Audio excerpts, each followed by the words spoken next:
Hello everyone, मैं अंकित कुमार आप सभी का स्वागत करता हूं सिरेडमी पर। आज हम लोग डिस्कस करने वाले हैं। कैबिनेट ने लड़कियों के लिए विवाह की उम्र 18 से बढ़ाकर 21 कर दी है। और यह वीडियो इतना रोचक होने वाला है क्योंकि मैं सबसे पहले इस कैबिनेट की मंजूरी के बाद कुछ जनप्रतिनिधियों की प्रतिक्रियाएं भी आई हैं, वो प्रतिक्रिया मैं सबसे पहले आपको दिखाना चाहता हूँ। फिर मैं बताऊंगा कि इसके क्या फायदे नुकसान होंगे और एग्जाम की दृष्टि से क्या क्या चीजें आपको याद रखनी है। जल्दी से आप लोग प्रतिक्रिया देख लीजिए कि लोगों की क्या प्रतिक्रियाएं हैं। फिर हम लोग इसके संवैधानिक पहलू किस समिति की रिकमेंडेशन पर यह किया गया है सबसे पहले मैं आपको दिखाना चाहता हूँ। हम्म, और आप कमेंट सेक्शन में मुझे बताइएगा कि क्या ये सही है और इसके क्या क्या परिणाम हमारे समाज में देखने को मिलेंगे। देखते हैं। सबसे पहले देखिए, सबसे पहली प्रतिक्रिया झारखंड के एक मुख्य मंत्री हैं। उन्होंने कहा है कि शादी की उम्र घटाकर 16 कर देनी चाहिए। तो क्या आप इससे सहमत हैं? उन्होंने इसका रीजन जो है क्या दिया है कि लड़कियों की ग्रोथ जो है ना, इसका रीजन इन्होंने दिया है। मुझे तो इसका रीजन नहीं समझ में आया कि इन्होंने क्या दिया है। दूसरा देखिए, इससे लड़कियों की आवारगी का मौका मिलेगा। बताइए, ये बिना सर पैर की बातें कितनी सही है कि आवारगी बढ़ जाएगी? क्या लड़के आवारगी नहीं बढ़ाते हैं? और अगर शादी की उम्र बढ़ जाएगी तो इससे आवारगी बढ़ जाएगी या फिर इक्वलिटी हो जाएगी? जब हम इक्वलिटी की बात करते हैं तो महिलाओं के लिए इक्वलिटी की बात क्यों नहीं करते? और जब यह उदारवादी निर्णय हो रहा है, इक्वलिटी वाला समानता वाला निर्णय लिया जा रहा है, तो हमें देश के साथ आगे बढ़ना चाहिए। और देखिए, यहाँ पे सबसे बड़ी बात क्या है, इससे हालात बिगड़ेंगे।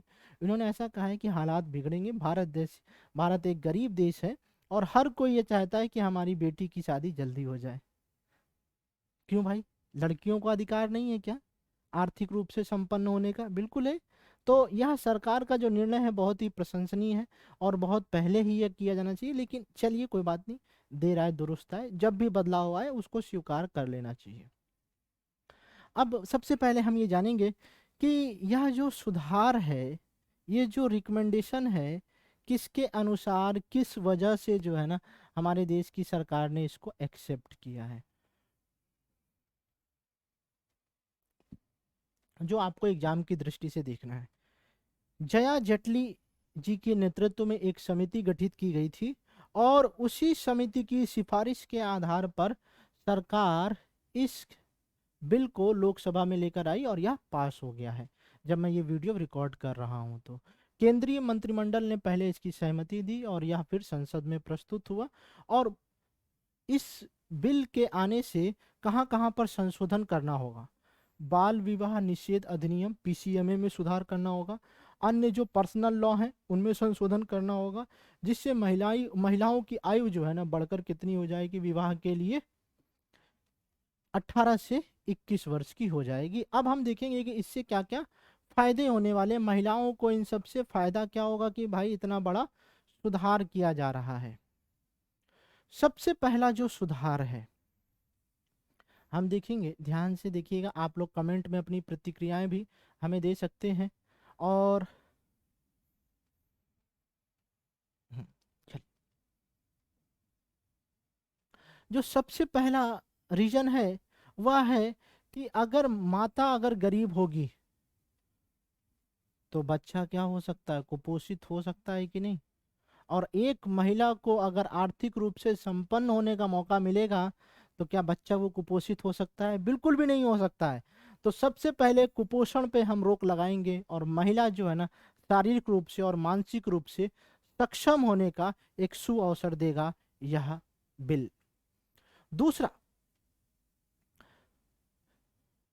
जो स्वास्थ्य और मानसिक स्थिति पर असर पड़ता है इस पे भी हम नियंत्रण कर पाएंगे और लैंगिक समानता भी बढ़ेगी। क्यों? क्योंकि पुरुष और महिला उन दोनों को जब एक उम्र में प्यार कर सकते हैं तो एक उम्र में वैधानिक रूप से शादी नहीं क्यों नहीं कर सकते? अक्सर आपने देखा होगा कि जो प्यार होता है वो क्लासमेट से ही हो जाता है। तो क्लासमेट से शादी क्यों नहीं हो सकती है? सरकार ने परमिशन दे दी। अब मुझे लगता है कि ये बहुत ही अच्छा निर्णय है और जो एक ही उम्र में प्यार करते हैं उनको तो बड़ी खुशी हो रही होगी। चलिए, ये तो हो गया मजाक।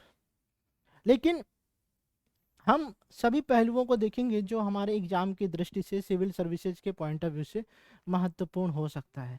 सबसे पहले जो बाल विवाह की जो समस्या है वो हो जाएगी, जैसे अभी आपने एक प्रतिक्रिया देखी थी कि हमारे देश में जो है, भारत एक गरीब देश है, वहाँ पे जल्द से जल्द शादी कर देनी चाहिए। शादी क्यों कर देनी चाहिए? शादी से विकास होता है क्या?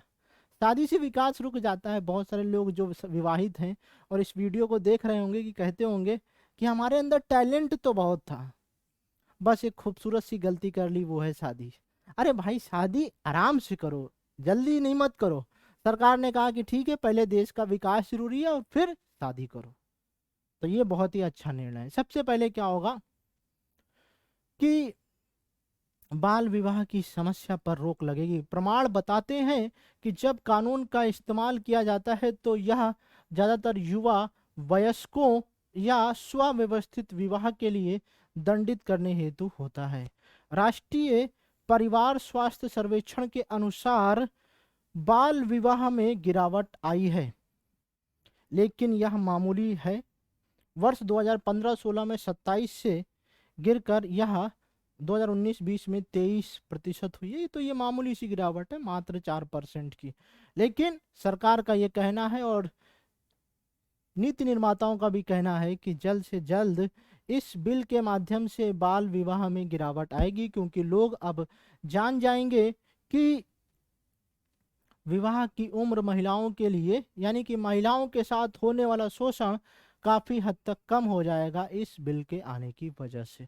बड़ी संख्या में जो विवाह का अपराधीकरण होता है, विवाह की करने की वजह से महिलाओं का जो शोषण होता है वह भी रुक जाएगा, और महिलाएं पहले आर्थिक रूप से निर्भर होंगी और फिर विवाह करने के बारे में सोचेंगी। क्योंकि पहले क्या था, 18 वर्ष की उम्र में विवाह कर सकते हैं, तो तब तक तो इंसान इंटर ही करता है।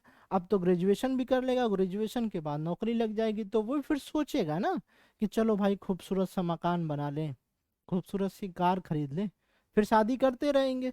तो काफी सोचने का मौका मिल जाएगा। और अक्सर लोग चाहते हैं ना कि समझदार जीवन साथी मिले, तो हो सकता है कि इस समय के दौरान कोई समझदार जीवन साथी मिल जाए। तो इसकी तलाश को पूरा करेगा यह बिल। चलिए, शिक्षा की एक जो बहुत बड़ी समस्या है, महिलाओं में जो लिटरेसी रेट है वो काफ़ी कम है। और महिलाओं के विभिन्न क्षेत्रों में जो जागरूकता है, योगदान जो है, चाहे वो राजनीति हो, चाहे वो शिक्षा हो, चाहे वो स्वास्थ्य हो। स्वास्थ्य में थोड़ा सा प्रतिशत ज़्यादा है, लेकिन अन्य क्षेत्रों में प्रतिशत काफ़ी कम है। तो इससे क्या होगा कि महिलाओं के लिए शिक्षा का अवसर भी बढ़ जाएगा, क्योंकि अब उनको 21 साल तक विवाह करने के लिए कोई भी बाध्य नहीं कर सकता है। आपकी क्या प्रतिक्रिया है जरूर मुझे बताएं। लेकिन आपने लोगों की प्रतिक्रियाएं देख ली, मैं इससे बिल्कुल भी सहमत नहीं हूं। क्या आप सहमत हैं? आप अपनी प्रतिक्रिया जरूर हमें बताएं कि क्या यह निर्णय सरकार के द्वारा एकदम सही है या गलत है, या फिर इसमें थोड़ा सा चेंज करना चाहिए। आपकी अपनी क्या प्रतिक्रिया है? मैं इस निर्णय से पूरी तरह से सहमत हूं, और महिलाओं के लिए यह बहुत ही खूबसूरत निर्णय है, मेरा ये मानना है। क्योंकि यह बदलाव बहुत पहले किया जाना चाहिए, जेंडर इक्वलिटी के पॉइंट ऑफ व्यू से भी और आर्थिक समानता के पॉइंट ऑफ व्यू से भी। उम्मीद करता हूं कि ये वीडियो आपको पसंद आया होगा। पसंद आया तो इसे लाइक करें और ज़्यादा से ज़्यादा छात्रों के बीच में शेयर करें। आपको हर वीडियो के पीडीएफ्स टेलीग्राम ग्रुप में मिल जाएंगे, और टेलीग्राम ग्रुप का लिंक डिस्क्रिप्शन में मिल जाएगा। Thank you so much. जय हिंद।